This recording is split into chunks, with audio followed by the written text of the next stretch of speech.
Yes, thank you.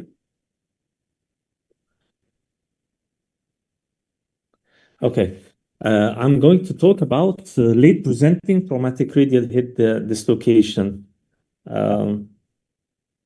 The original injury is usually either Monteggia fracture Bado 2, 1, or 3 with fracture of the ulna and anterior or anterolateral dislocation of the radial head. But sometimes the radial head dislocation is associated with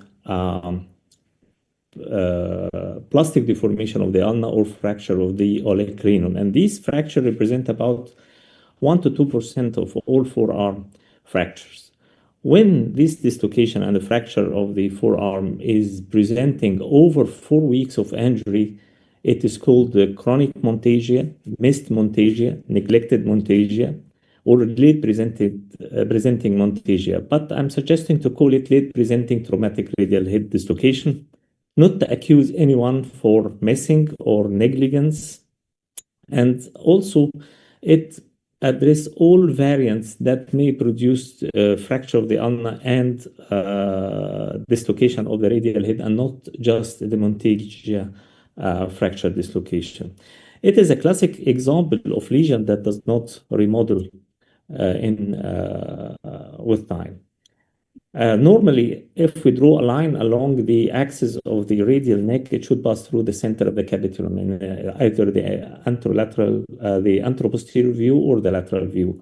When this is not the case, either in the anteroposterior view or lateral view, this means a dislocation of the radial head. When the ulna unite, it acquires some deformities, and normally, if we draw a line along the posterior border of the ulna, joining the posterior border of the olecranon and the posterior end of the distal ulna, it should be collinear with the posterior border of the ulna. If this is not the case and there is a gap anterior to this line between the posterior border of the ulna and this line, this means there is anterior bowing of the ulna. It's what's called anterior bow sign, and this means malunion in the sagittal plane. Over time, the ulna may remodel in the sagittal plane and restore its normal shape, and there is no anterior bowing of the ulna, but still the radial head is in dislocated position and does not relocate again. The late presentation has been mentioned to be up to 50%. This is an example how can we easily miss radial head dislocation. This is a tiny fracture of the proximal ulna with anterior angulation. And if we didn't look at the Storen line and draw this line, we can very easily miss this anterior dislocation of the radial head. But if we could recognize this, it is very easy to treat him acutely with reduction of the radial head and reduction of the ulna. We have to differentiate traumatic dislocation from congenital one. In congenital one, it is usually posterior, not anterior, and there is abnormally shaped and remodeled bones around the elbow, including the radius, the ulna, and the abnormal shape of the proximal radial head, and the abnormal shape of the distal humerus. It is usually bilateral, but sometimes also we can encounter anterior dislocation that is congenital with abnormally shaped bone around the elbow. After the radial head dislocation, it usually deform and enlarge in size and may lose its concavity and end up with a dome-shaped head of the radius that may be a contraindication for surgical reduction and the intervention. And these changes take place, as mentioned in the literature, as early as 7 weeks up to 3 months of the dislocation. Sometimes after dislocation, there is heterotropic ossification of the annular ligaments, and this is variable size and shape. And if the patient treated early with this ossification, just the flakes, it disappears spontaneously without any special maneuvering for this heterotropic ossification. The patient presents with prominent mass in the capital fossa, elbow discomfort, valgus instability, limited elbow flexion, sometimes tardive ulnar nerve palsy, and in the acute setting, they may present with posterior internerve palsy, and late presentation is pain and arthritic changes after long-term dislocation. The treatment is surgical, nothing except surgery. But to achieve stable anatomical reduction of the radial head has been mentioned to be a very challenging objective and difficult to achieve. And the overall reduction failure rate in the literature approaching about 44%, which is very high rate. There is a lot of controversies. There is no agreement on cutoff time for intervention, no agreement on predictor of poor outcomes. Some say that the time interval from injury is a poor predictor. Others say time has nothing to do. There are multiple and many surgical techniques, whether to do open or closed reduction, to do to insert temporal transcapitellar pin or not, to do annular ligament reconstruction or not. But the most agreed upon is to do ulnar osteotomy. But still, even the ulnar osteotomy, there is a lot of controversy regarding the site, the shape, the direction of the osteotomy or type, and the fixation method, whether to do by the external fixator or plate fixation. The prerequisites for reconstruction is the most importantly is the preservation of the radial head proximal concavity. And this could be assessed in X-ray. Sometimes it's easy to ensure that the head is keeping its proximal concavity or not. And in very young patients, sometimes MRI is valuable regarding this issue. And in older age patients, we may do CT to ensure that the proximal radius keeping its proximal concavity. The second prerequisite is there is no osteochondral defect either in the capitulum or the radial head. And if the patient presents early after 4 weeks and still does not have a good range of motion, we have to leave the patient for a while to regain some good range of motion of the elbow before considering surgical intervention. The cutoff time for surgery in the literature range from 7 weeks up to 6 years. So I think there is no time limits for intervention, provided that the prerequisites is encountered. This is an example of a 10 years old painful long-standing 10 years old boy with a painful long-standing dislocation, and the X-ray and CT show that the radial head lost its proximal concavity. This means that this patient is contraindicated to surgical intervention and surgical reduction of the radial head. The reconstruction technique I use is the doing ulnar osteotomy. And I think this ulnar osteotomy is a 3-dimensional osteotomy, angulation, rotation, and element of lengthening. And combined with open reduction of the radial head, clearance of the fibrous soft tissue that preventing reduction and fixation with a plate. This combination in the literature usually gave the most satisfactory outcome. But how does the ulnar osteotomy work? Here, this patient have an anterior dislocation of the radial head. When we reduce the radial head, there is an external rotation force that occurs to the ulna, and this external rotation force will subluxate and dislocate the ulnohumeral joint. And to reduce the ulnohumeral joint, the radial head will sunk again and dislocate again. So to disrupt this malicious relationship, we have to do the ulnar osteotomy. So once we reduce the radial head, the external rotation force will be dissipated at the level of the osteotomy and not at the level of the ulnohumeral joint. So we can keep a reduced ulnohumeral joint and a reduced radial head. And we can manipulate the radial head by manipulation of the ulna distal to the osteotomy.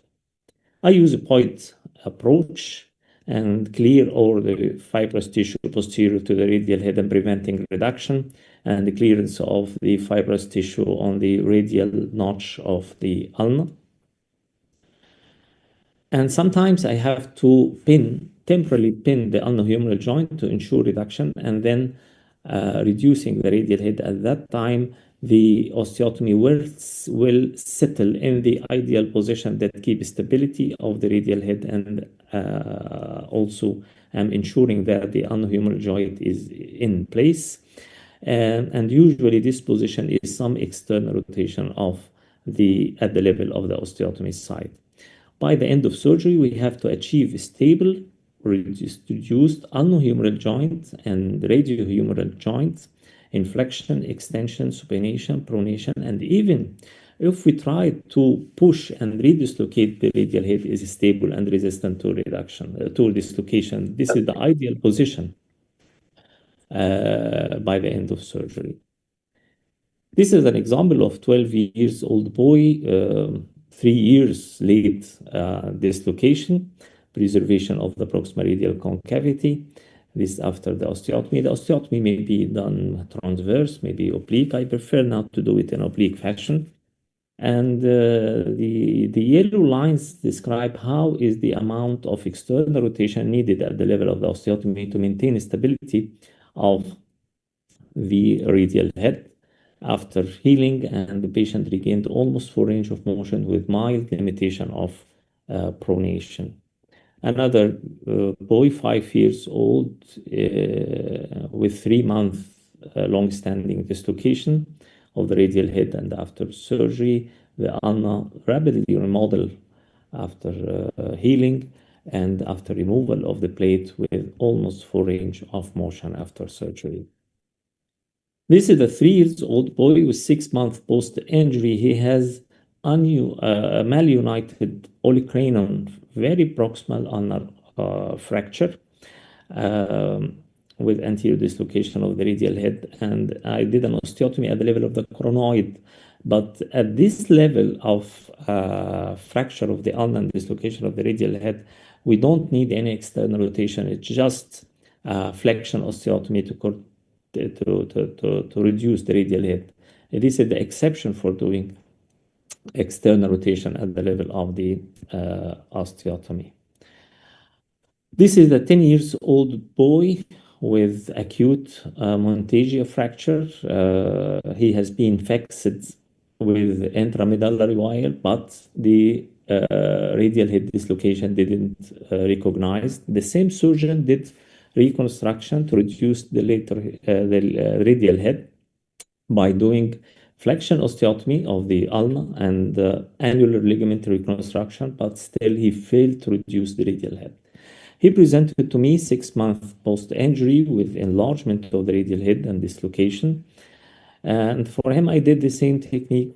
Intraoperatively, the radial head is enlarged, fibrosed, but still keeping its proximal concavity.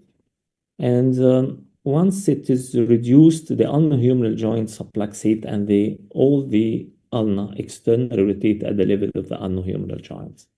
After doing the osteotomy, here we can see how the amount of external rotation we did.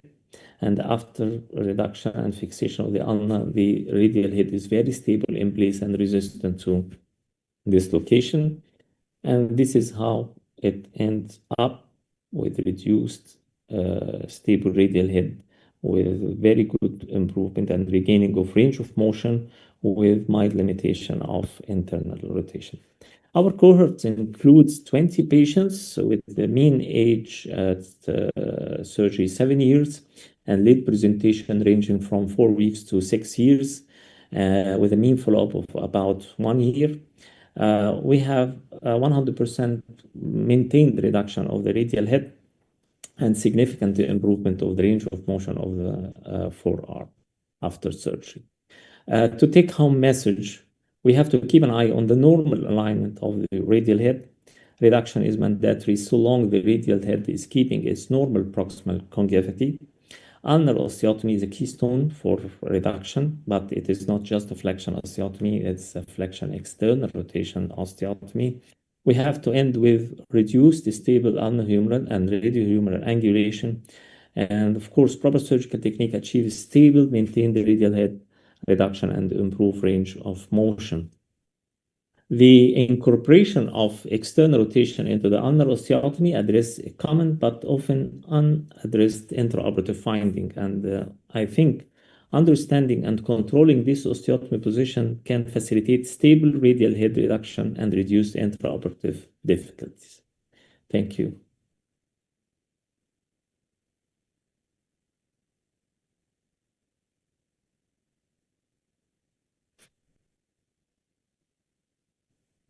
Thank you, Dr. Ghani. Very interesting your talk. If you want, I can read there are some questions in the chat, and I have in my own some questions. Here in the chat, we have a question that says, "It astonished me that the shape of the head has changed already after 7 weeks to 3 months. At what age were the patients in that study?" This is a study done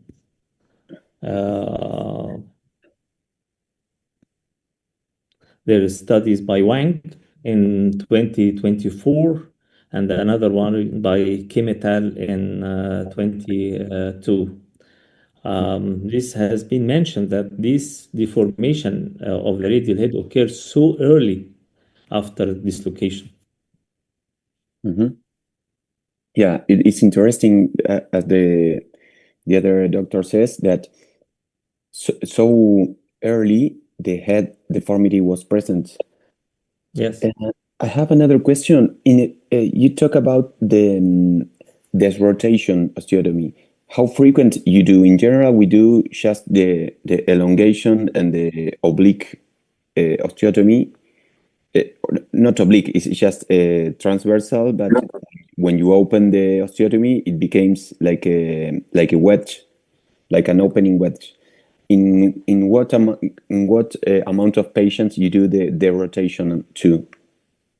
The rotational osteotomy is the position that keep the radial head stable in place. Usually, it's not just a rotational osteotomy. It is a posterior angulation osteotomy, and once you reduce the radial head, the osteotomy distracts, and so it is some sort of elongation osteotomy.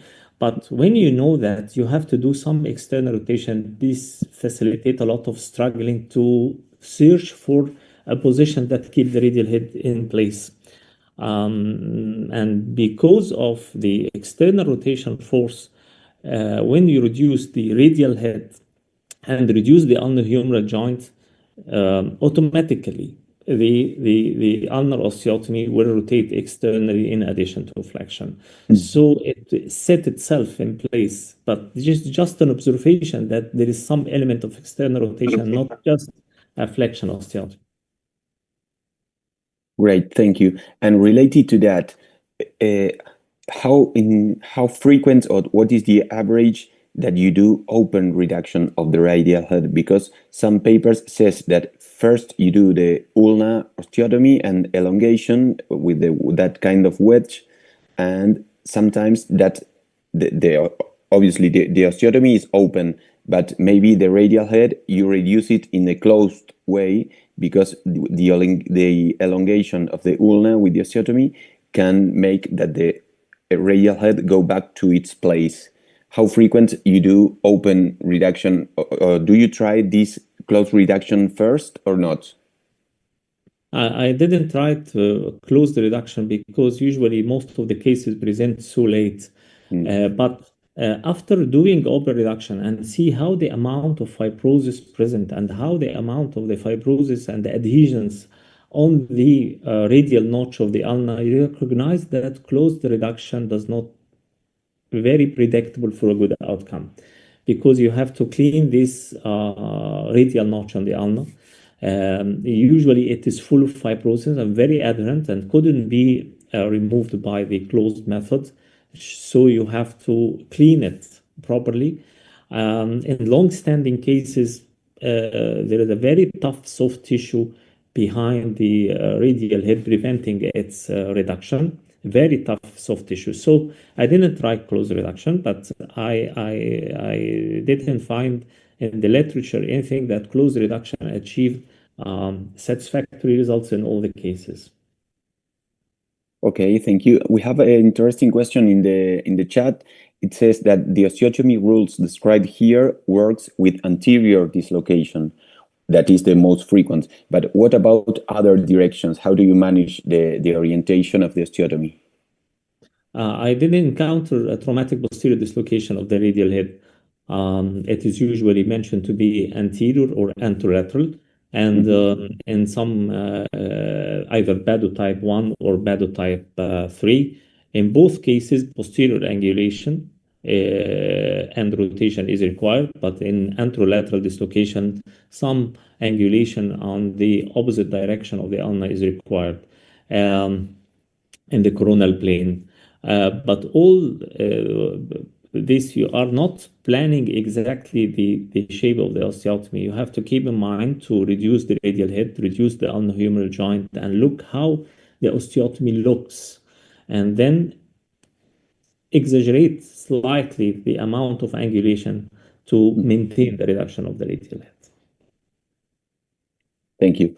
And in which cases, when you consider to do a annular ligament reconstruction? I don't do a now annular ligament reconstruction because I didn't find originally long time ago I used to do annular ligament reconstruction, but it was not so successful even after with some cases of ulnar osteotomy. So I shifted not to do annular ligament reconstruction, and depending on open reduction and proper ulnar osteotomy. Thank you. And what about you mentioned with some of the slides about the pinning from posterior, from the capitellar to the radial head, that kind of pinning. Some papers says that could be tricky because if it gets broken, you will have a pin inside the joint. So how frequently do you think you can use it, or in which cases do you consider to use it? I use it in my series. I use it twice in very difficult cases, long standing, where by the end of surgery, I was a little bit not so happy with the stability of the radial head. I inserted and put the cast immediately, and once I remove the cast, I remove it after 6 weeks. I didn't encounter this fracture of the pin, but it is liable to occur if the patient mobilized or if the fixation or the external immobilization by cast was not enough to prevent micromotion at the level of the elbow. But I used it twice in my case, and another third case, I used the wire from the radius to the ulna to the radius to just be happy with the stability until union of the radial of the ulnar osteotomy. You can use it, but proper casting has to be used and not just splint that may be weak and allow motion at the level of the elbow and break of the wire. Thank you. Very interesting and great cases. Thank you. We can shift to the next talk. The next talk will be by Wiebke Huelsemann. Wiebke is the former head of the hand surgery department in Children's Hospital, Velmestadt, and she is now in Sri Lanka. So she is enjoying her time, but we are taking her now to our meeting. So thank you very much, Wiebke, for this time. We are taking from you.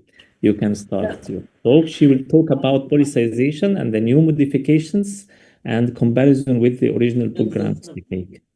You will start. Welcome, Wiebke. Hello. Yes, I'm in Sri Lanka. Therefore, I look a little bit different than normally because I have an Ayurveda treatment. My head has to be covered. Excuse me for that. Yes, I will talk about our pollicisation experiences. بس يا بداوي اسكت شويه اسكت بس Huh? happens. Can I continue? Yes, go on. There was someone with the microphone open. My department was founded by Buck-Gramcko in the 90s. And his pollicisation technique we used for 30 years. But 8 years ago, we made some modifications. I will explain which and why. He gave his experience, his pollicisation technique, to my predecessor, Wolf Habenicht, and he to me. I will talk about his pollicisation technique, then our modifications since 2018, and the comparison between both techniques. In between, I add some complications and some tips. Principle of pollicisation is a transposition of the index on its neurovascular bundle in rotation onto its base. And and the pip joint of the old index is becoming the new MCP joint. This area in the second metacarpal in purple color is that which is resected. The operation starts, of course, with the incisions. And then we continue palmar, at the palmar side, from radial to the ulnar side, to dissect the artery and the nerves, because they are essential for the new thumb. It can be that the ulnar artery, which is normally good developed, goes through a nerve ring, and in these cases, the nerve has to be divided to avoid a kinking later. And after dissection of the artery, the radial artery of the middle finger is ligated. And then the A1 and A2 pulley is split, and the deep metatarsal ligament, metacarpal ligament, not metatarsal ligament, is cut. And we protect the bundles and the tendon with a loop.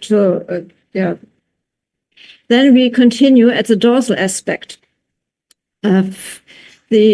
These photos are taken not with the Buck-Gramcko incision, but with the Dallas incision. Therefore, they look a little bit different. The extensor tendons are dissected from the intertendinous connection with the neighbored finger. And in the Buck-Gramcko technique, the index is opened and up to the pip joint, and then the extensor hood is revised, and the lateral bands are separated from the central slip. And it continues with superiosteal dissection of the interosseous muscles from the metacarpal.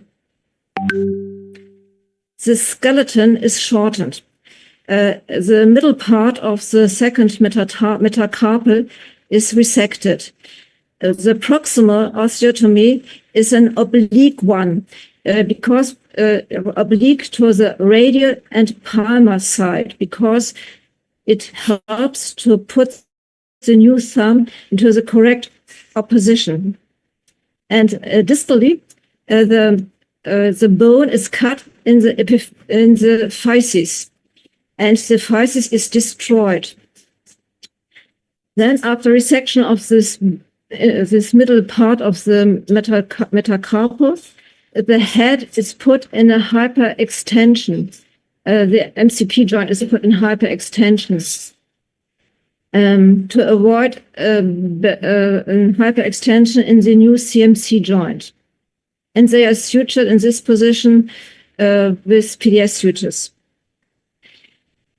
To avoid this hyperextension, you must set the MCP in hyperextension. Here it's not done, so it's a fault, and you can see how bad the position is. The cartilaginous head is sutured with 3 PDS sutures to the base of the second metacarpal. one at the palmar side, one at the radial, one at the dorsal side. Only in older patients, I add a K-wire when I feel intraoperatively that the CMC joint is too floppy. In the Buck-Gramcko technique, he shortens the interossei and the extensor tendon because after a resection of some part of the second metacarpal, they become too long. The interossei are cut at the junction between its lateral band and the muscles, and then after shortening, the lateral bands are put through the muscle and sutured to itself. And the extensor tendon is doubled and sutured to itself too. And that's how it looks like at the end of operation.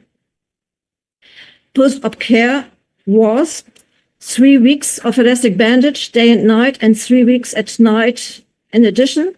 And functional treatment started in the 4th week post-op. And we have seen a lot of good results with this technique. This is an old photo of a bilateral pollicisation performed by Buck-Gramcko.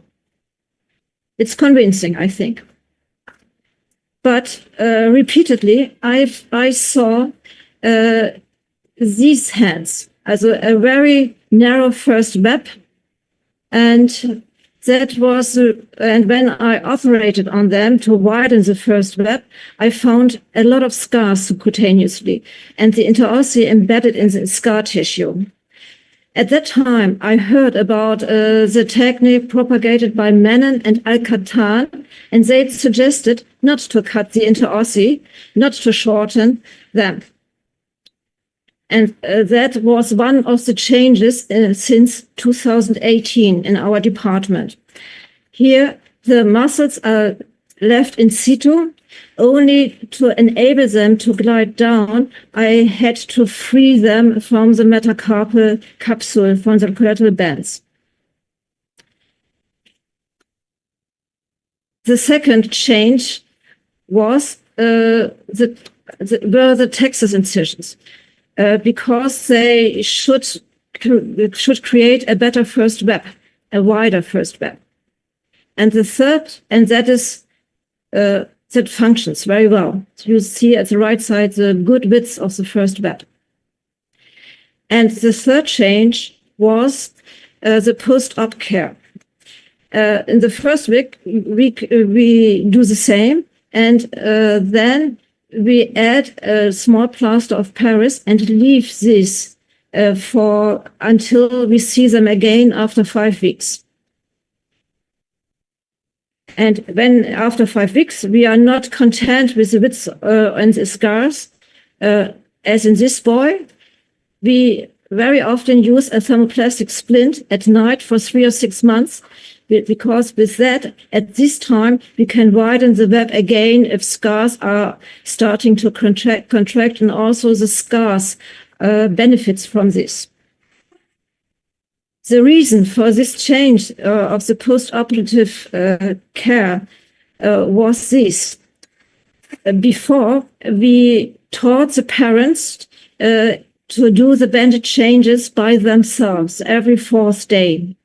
And because we said it's so important to get a good width of the first web, they unconsciously bandaged the MCP joint into hyperextension. It was a false bandage technique. Now, comparison of both techniques. For the prior Congenital World Congress in Minneapolis, I did this comparison. So it was a study in 2023.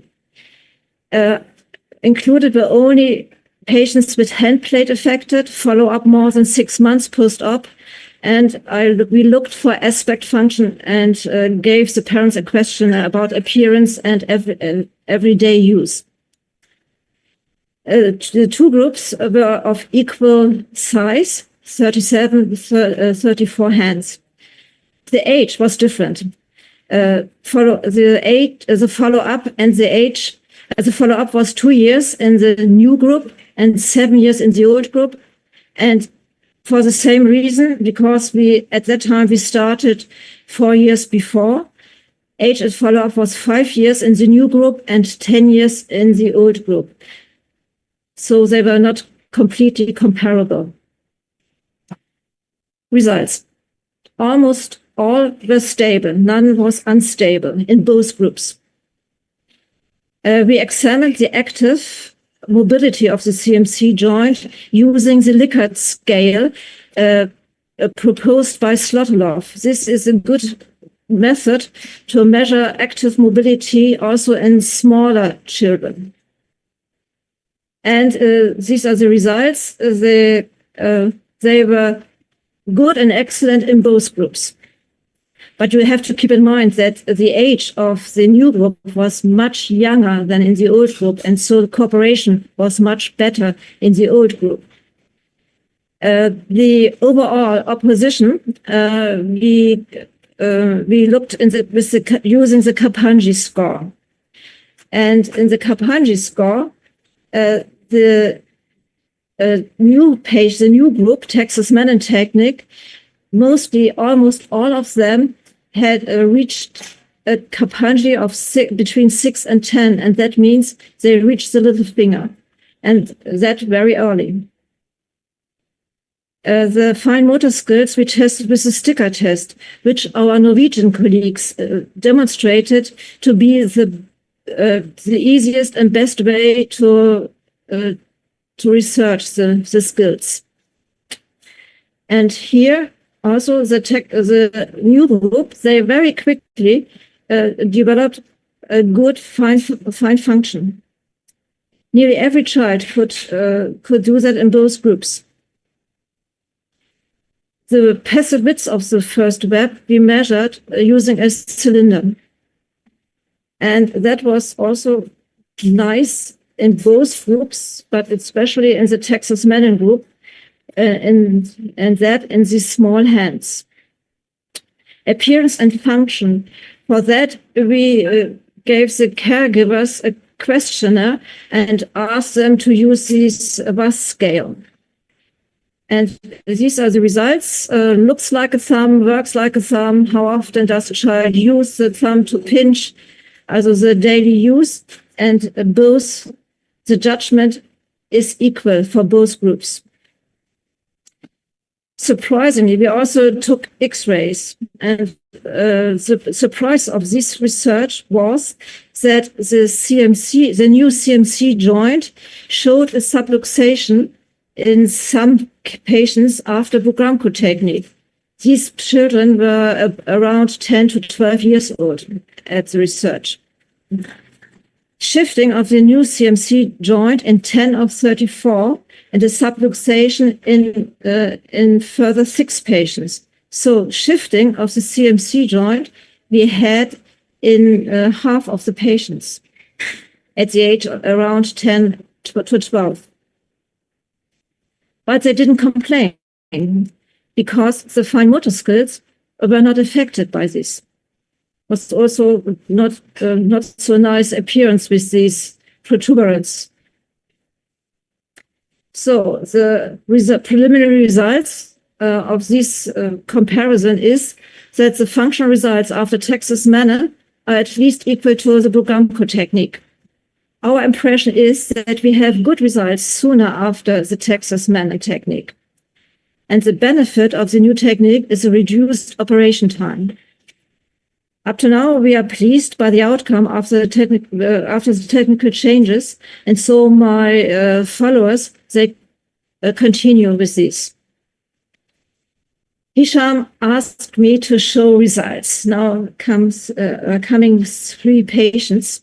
This is a 3.5 years old boy, 2 years after pollicisation of his right hand. You can see that he can easily thread beads with both hands. That is an older girl, older lady, 12 years old, 1 year post-op, also good function. And she is 5 years old, this girl. has her holidays on the Baltic Sea, and she can grasp these heavy stones and transfer it.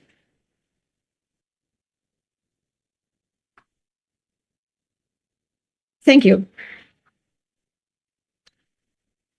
I have difficulties to hear your voices, so because some rumors here in the hotel lobby, so excuse me, you have to talk very loud. Thank you for your nice presentation, and I think it is excellent result presented. I want to ask you, how do you think that not shortening and not releasing the inter-OCI shared to this improvement of the results? The idea was to reduce scars, no, in the wound, and I think not everything we can do to make it more normal is worthwhile to do, because every time we create scars, and I think it seems that it's beneficial for the interossei to not be detached from the proximal phalanx. With the new technique, we open it only until the base of the proximal phalanx, not up to the pip joint. Yes. Andreas? No other question? Very interesting talk. Yes, it's great. You have to see lots of pollicitations done by a great doctor like you, and this kind of webinars are great in order to take some little details that make the difference. Yeah.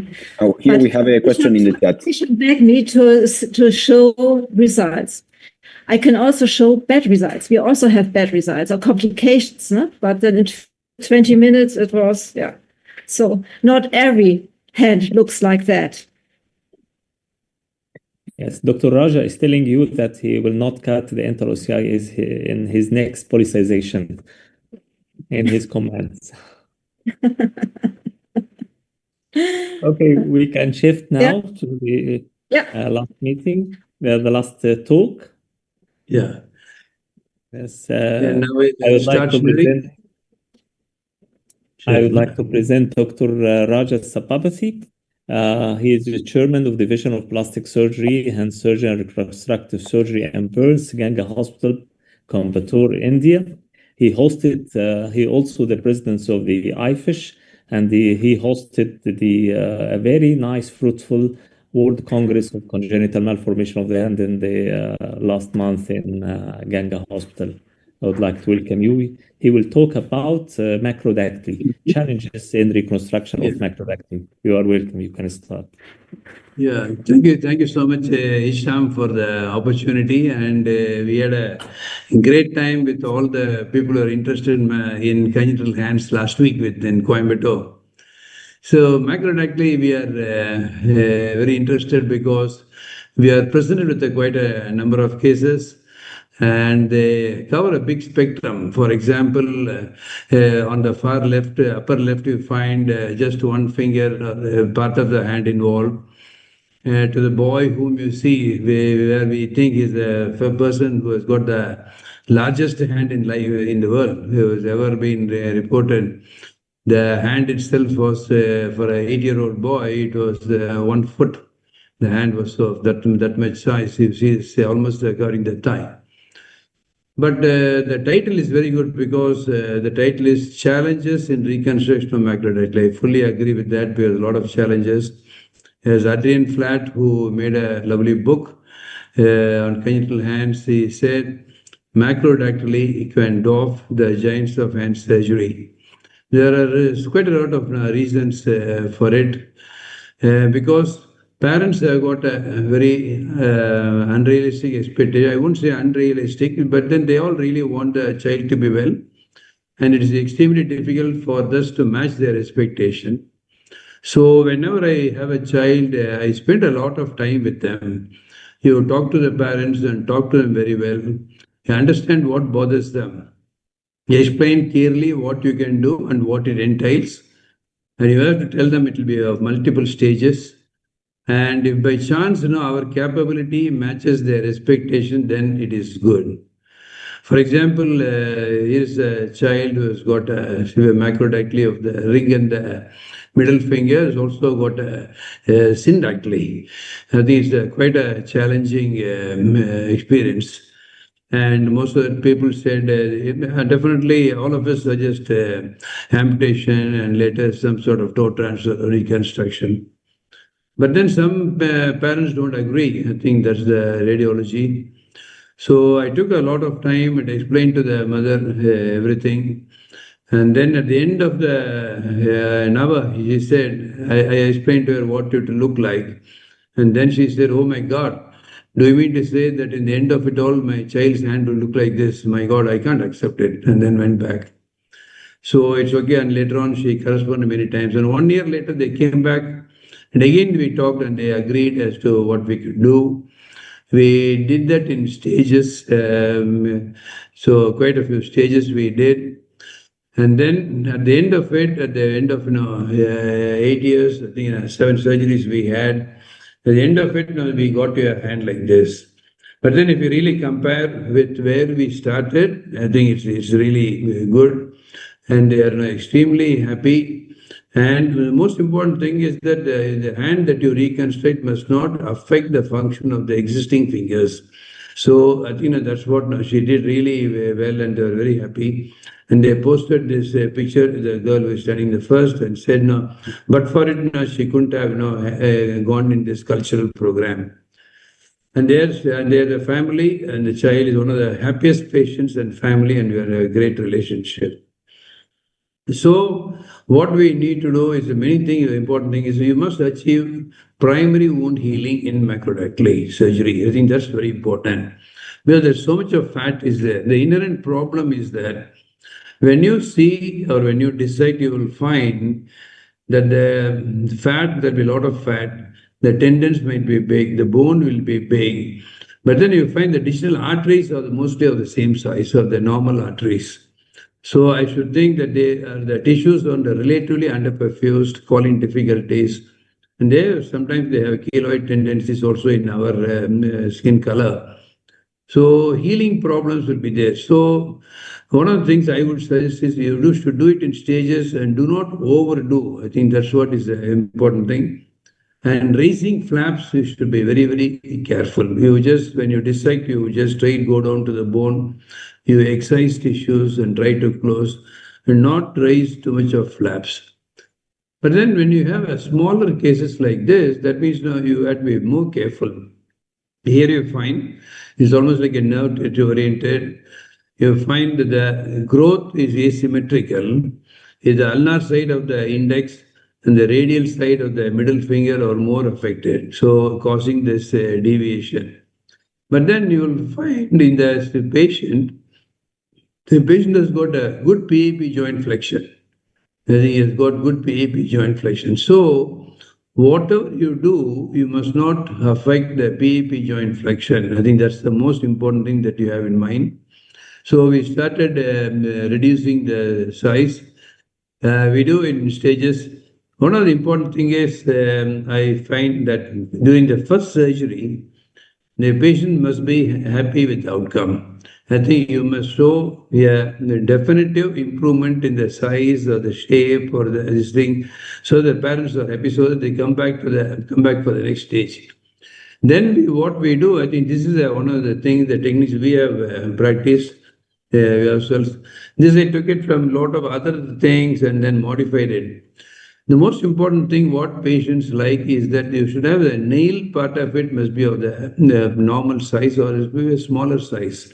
I think that's the most challenging thing to recreate. So what we do is such a big nail is there, you must need a 3-dimensional reduction in the distal phalanx and the nail size. So you must the length has to reduce, the breadth has to reduce. I think the whole finger has to reduce. So what we do is that we excise central part of the nail bed and the distal phalanx. I think the central part of it, so that they become two. And after that, we have a wedge osteotomy because you find there is a deviation at the DAP joint. So all the angulation part of it, we correct it over here. And then because we don't raise it as flaps, if you suture the nail bed after the resection, after thinning, you will find that the bone ends come together. So we do not do anything to get the two distal parts together. And after that, use a thin K wire to fix it. And before that, we exercise this part also. So now you will find when this goes together, you will find that there is a small. To show it here, I think this is the part of the central part we exercise. And then after that, we'll be exercising in this level. So this is the amount of nail that I would like to have. So that's exactly what has happened here. So you find the two distal parts, and then the germinal matrix part of it is also exercised. This is the middle phalanx. So that after that we have come, and after that we do a dissection, and then we start closing up, and this part of it also we exercise. So if you exercise this, that means that the remnant is only this half and this half. So that when they come closer, I think the thinner part of the nail will come, and that's how the final picture comes. And immediately after surgery, it looks like this. And my boy, after about for 6 years after the post-op result, they look like this. The deviation is corrected. The nails are smaller. The scars are not too bad. And that's the radiographs that we get, and is able to flex it well. So while we operate for aesthetics, always be concerned. We must not reduce existing function. I think that's the key. You must not downgrade function. I think that's the key. It's the same child, boy who was a boy, now he's a surgical intern. And then I see is very happy working. Is that the PAP joint movement is not restricted. And you find the other finger, even the DAP joint movement is also not restricted. So what, as I told you before, do as the first step, a step which brings a great satisfaction. Sometimes the patients, when they come, they say the child keeps on crying. I think it's a sign that the child has got a carpal tunnel syndrome. And you will find that these children, they got the median nerve is as thick as the normal thumb. I think so big thumbs they have. So in addition to doing the macrodactyly reduction, you must decompress the carpal tunnel. So when you decompress the carpal tunnel, you must tell the parents that after the reduction, after the surgery at the wrist, you will find that the swelling becomes more in that area because the carpal tunnel will be released. The whole of the big nerve, it becomes more prominent. Here you will find in these children almost sort of a groove that has happened in the median nerve because of the compression. See now, what do we do for what do we do for the thumb? So here you find a thumb like this. So when we have a patient like this, what I normally do is that I just draw on it as to what I would like to have in the final area. So finally, I would like to have something like this. That means this has to go, and that's the thumb that I would like to have. That's the size of the nail that I would like to have. So here, that part of it which we finally like to have, you don't raise them at all. And then all the surgeries you must be on the other side part of it you must do, so that now you maintain the blood supply. And another thing that we have found is that if you have nail at the end of the finger, that means it gives completeness to the finger. Okay, that's very important. Otherwise, if you don't have a nail, or at least even a semblance of a nail, or even a nail bed that you have, that means patients have a have a happy feeling. So now what we you see that's the result that we got. So what we do is we take it to the level that you would like, and then amputate the part of it. If you try to reduce, for example, you see here, it is so much is there. If you try to do any reduction in this thing and then try to put it back, push it down, and all it doesn't really work. So you just you think where it is, and then amputate, and then graft a free grafting of the nail bed. It is done. So you see that the bone is like this at this level, and that's what we have. So it is possible to get better results if you have minor amounts of macrodactyly. So when I operate these type of cases, I am more concerned because we need to get really, really good results that we have to get. So here again, you have on the sides, you excise the tissues, what you think is excess, and also try to correct the deviation. So that's the final result that we have got. See now that this thing is shaped, and also you will find that the PEP joint, is got a very good movement. It has got. Usually these children do not have good DEP joint movement. So even previously they did not have. So before you do the surgery, you explain that to the patient and show them that the previous itself the joint movement is not there. It's very unlikely to get joint. So at another patient who has got a deviation like this. So the same thing I follow. You excise the area. In one shot, you must excise the area and then try to bring it down, and then that's the result that we have got. So you have to also reduce a three-dimensional reduction in the size of the finger. I think that's what we need to aim at, and that's the result that we have got. So when you operate on minor macrodactyly, you have to be more crafty, more thinking, more planning has to do. So here's for this boy, the pain was nobody was caring for him. And the important thing was he had to wear a different type of, he was always wearing a full sleeve. And the size of it was different and was making him really problem. So I asked him what he wants, and then first he said it has to reduce. So we reduced the forearm. So once you reduce the forearm, that makes them very happy, and then you start reducing the rest of the things. Then you end up in a reasonably alright. But then in no way that means they get. But then they got used to using the index finger to the rest of the fingers for reserve. So timing is everything. So you must take the procedures.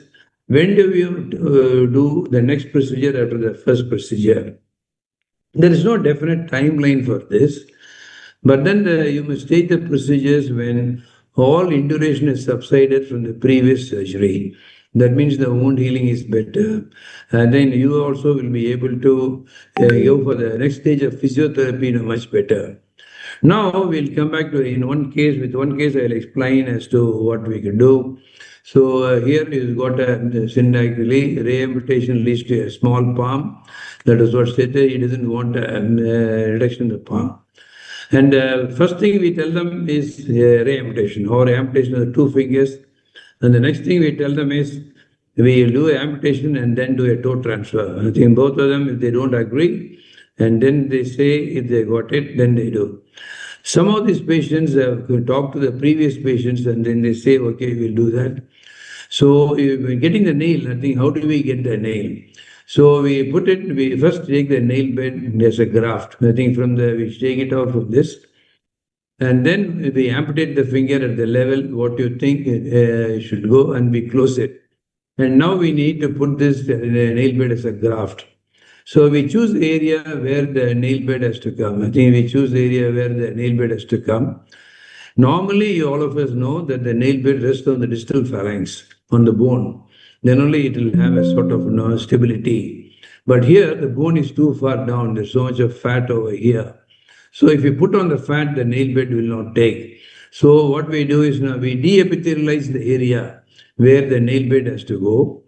And to make the successful take of the germinal matrix, but here at the space beyond the visible part of the nail, we put an incision and create a pocket for the nail fold.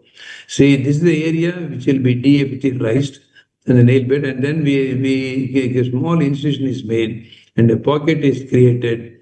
And inside the pocket, the nail bed, that part of it will be pushed. So we de-epithelialize the grafted as a graft, and then we put it off like this. And then you get like this. And even if it is like this, the patients are happy. And a few generations of nails have to go, and then only you get aerial. And after that, you divide the syndactyly. And so this is where we started. And 2 years later, we are here. And then you tell them as to whatever you want, we'll do. And then most of them are pretty happy with this type of result. So that's where we start, and that's where we have ended. So take efforts to complete the reconstruction, because if you start the reconstruction and give it halfway go, that means, it will look very odd. An incompleted and reconstruction sequence is not good for our reputation also. So we somehow now we really do it. So now we're going beyond appearance.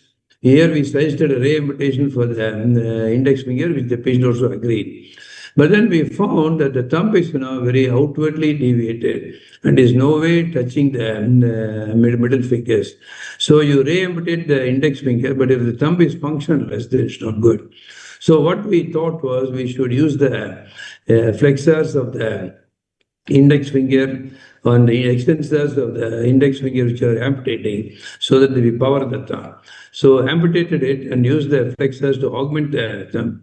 And also we reduce the size of the thumb, so the power of the thumb became much better. And we use the extensors as opponent's plus T.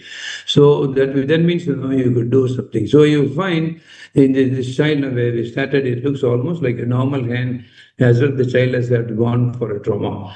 So you have to do multiple stages, but every time you do a stage, you see to that the wound heals primarily. I think that's the key thing that we have to do. So from this presentation, you will see that we can do something to every child with macrodactyly. All of them need a lot of planning and meticulous execution. And these patients could be one of your happiest patients. Thank you so much. Thank you, Dr. Raja. It's very interesting, very difficult cases. I have questions from Wiebke. She's asking you, have you tried to get the appearance of the nail by tattooing? Yeah, tattooing. Now, we tried in trauma. I think we didn't try in macrodactyly. We had tried for patients who had a traumatic loss of the nails, and then where we reconstructed with flaps. But then they have not been happy, and then these people are more happier in this, because even if the nail bed takes, the color is different, so it looks like something of a nail. And when you use your hand, people really don't take notice of it. No, I think that's the reason, right? Another question: how often have you lost a transplanted nail bed? So we have never lost a nail bed, but then sometimes the quality of the nail which grows has been bad. And one of the cases, no nail came at all. Only the nail bed only was the graft was there. The nail bed didn't come at all. Probably in the way we harvested, or we put it, the germinal matrix part of it must have got injured or damaged, or technically, I think it's a technical mistake. So we are not lost a single nail bed, because this nail bed is going on a deepithelialized bed. So that means that bed is very vascular, and nail bed is very thin. So the nail bed is there. That's almost like a skin graft, and we suture it nicely. So the nail bed always takes. And does these transplanted nails grow and has to be cut every time like normal nails, or just they are stunted and they give the appearance of the nails? They don't grow too much. They don't grow too much. And I asked them how often you cut the nail. They said, some of them have said, once in 6 months or once in a year. So that means they're slow to grow. And if you really see, Hisham, this macrodactyly fingers, that the nail is also growing slowly only. I don't know. They don't grow as much well as I think you need to use your hand for the nail to grow. I think, I don't know. And another thing I want to ask about is the during tendon transfers for replacement and in enforcing the function of the thumb. But the problem in the macrodactyly, there is some stiffness in the joint itself. How does this tendon transfer will improve the function in presence of this stiffness and the immobility of the joints? Yes. Most of the macrodactyly thumbs you see, in the CMC joint may move. The MCP joint doesn't move, the IP joints don't move. So what we have to do is that now if the thumb is very back like this, you need to get it in a sort of a functional position. I think there you put it. And then when the flexors that you reinforce, they make the whole thing go like this. And in a macrodactylist thumb, when you see, when you operate, the thenar muscles are so sprayed out. There's so much of fat, and here and then in the fat, you'll find some muscle fibers. So thenar muscles also not working. So what you really require is a very good force. So I think the flexors that we used to reinforce just acts as a unit. I think they move the thumb as a unit, and my aim is to make the thumb meet the fingers. Oh, that's all. So it is a form of tenodesis more than tenodesis and power. Yeah, tenodesis and power. Some extra power. Very interesting. Any other questions, Andreas? Here we have another one in the chat. Is there some cases amputation will be better? Yes. If you have a single finger, I think 100% is amputation is better. And you will find even if it is two fingers are involved, one finger will be very big. Okay, the other finger will be not so big. But then what you should do is you must amputate the very big finger first, and then start reconstructing the not so big finger. Then in the end, they become much better. And we have amputated two fingers also, the index middle also amputated, and they are fine. I think what you have to do is to make the patients happy. What do you think about the new medical treatment for some cases of macrodactyly, and how does this may be combined with surgical intervention? How does this will affect the rate of surgical intervention in such cases? And how would you select the pick the patient? genes, I think the genes, pick the genes there, but we have not had any experience. I think probably when I get the next patient, I'll start working on it. The Novartis product, they say it's good, and I really saw some excellent some results. And if somebody, the pain relief, some papers have said that the pain relief, people have pain. But I never found anybody having a severe pain in the severely enlarged area. Yeah. Last question I want to ask, how do you select the time to start? If you have the luxury and the patient presents very early, what is the best time you can start? How do you plan the time to start surgical intervention? Yeah. If there is one finger, which is really grotesque, it is very bad, that means, take it off straight away. If they are not too big, then what I would do is I'll wait for about 9 months to 1 year. Sometimes I tell them, you finish your first birthday and come. Okay? And then that's the time we would start. So that, because they are all major surgeries. So, and they're not life-threatening surgeries. So I'm pretty careful in trying to choose the time for the surgery. So safety first, of course it is. So I think when we can wait, we can afford to wait. First birthday will be a good time to start. Okay, thank you. Thank you. I don't find any other questions. There is a question here. Have you ever resected a crosstic macrodactylic thumb and performed a free toe transplantation for? Yeah, I really wanted to do for one patient, but then he did not agree for that. So we have done toe transfers in many congenital anomalies, but not in macrodactyly. I know, but Simon K, their team, Gronienberg, I think their team has done it. And I have seen the results, they are good. I think it's one good option. It's a good option. Okay, thank you. I don't find any other questions. So, Andreas, this is to finish. Okay, thank you all for this fruitful meeting and very interesting talks. And see you in the next meeting. Bye. Bye-bye. Thank you. Bye-bye. Enjoy your stay in Sri Lanka. And thank you, Dr. Raja. Thank you all. Thank you, Andreas, for co-host. Andrea, Thank you, everyone. Thank you so much. Thank you, Very Hisham. interesting. Nice to see you again. Bye-bye. Bye-bye. Bye-bye. Thank you, everyone. Recording stopped.